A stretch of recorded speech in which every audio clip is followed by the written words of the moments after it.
या अल्लाह, जो लोग घरेलू परेशानियों में घेरे हुए हैं उनके दिलों को सुकून अता फरमा, उनके मसाइल हल फरमा, उनके घरों में मोहब्बत, बरकत और रहमत नाजिल फरमा। ऐ अल्लाह, जिन घरों में रिज़्क़ की कमी है वहां बरकत अता फरमा, जिन दिलों में मायूसी है वहां उम्मीद जगा, और जिन रिश्तों में दूरियां हैं वहां मोहब्बत पैदा फरमा।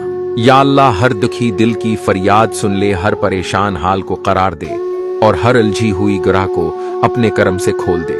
ऐ अल्लाह, हमारे घरों से नफरत, हसद, झगड़े और बेसुकूनी को दूर फरमा और उनमें मोहब्बत, इत्तिहाद, सुकून और बरकत को जगह दे। या अल्लाह, जो माँ बाप अपनी औलाद की वजह से परेशान हैं उन्हें सब्र दे, औलाद को हिदायत दे और घरों में राहत व सुकून अता फरमा। ऐ मेरे अल्लाह, जो लोग रिज़्क़, सेहत, औलाद या रिश्तों की वजह से आजमाइश में हैं, तू उनकी सुन ले, उनकी मदद फरमा और उन्हें अपने फजल से नवाज दे। आमीन।